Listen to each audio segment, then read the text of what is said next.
The year was 1787, and the British slave trade was at its height.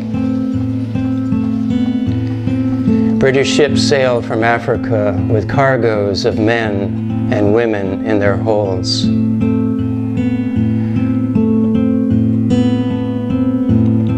The hunger and thirst, the stench of feces and festering wounds, the fear and sickness and misery.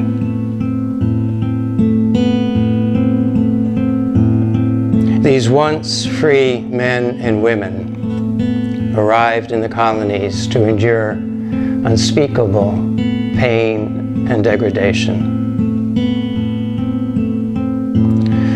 All in all, British ships transported over 3 million enslaved Africans across the Atlantic, and the British Empire made enormous profits.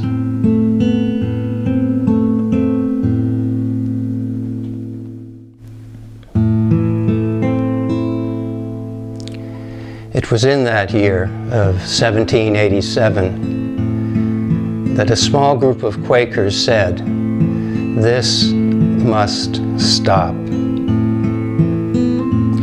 And the Society for the Abolition of the Slave Trade was formed.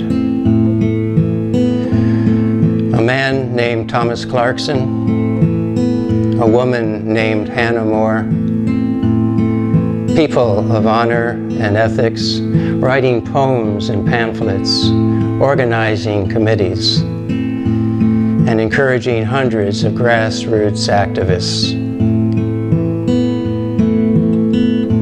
lighting small flames of compassion that flared and spread across the country.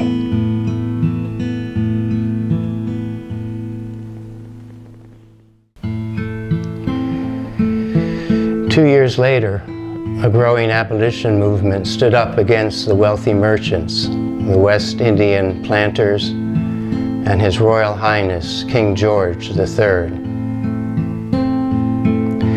The abolitionists passed 519 petitions against the slave trade to the House of Commons, the largest number ever.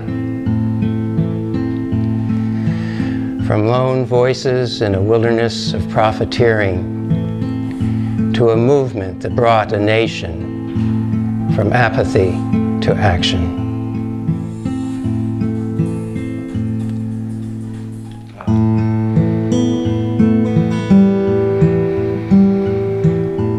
In 1805, a bill abolishing the slave trade in the Atlantic passed both houses of Parliament.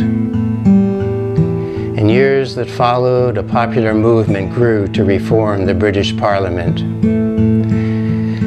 And finally, in 1833, both houses passed legislation to outlaw slavery throughout all the British colonies. In 46 years, from a few small sparks and individual action that fanned those sparks into flame, came a conflagration of outrage, a swelling of compassion, and a great tide of change. As Margaret Mead said, "Never doubt that a small handful of thoughtful, committed citizens can change the world. Indeed, it is the only thing that ever has."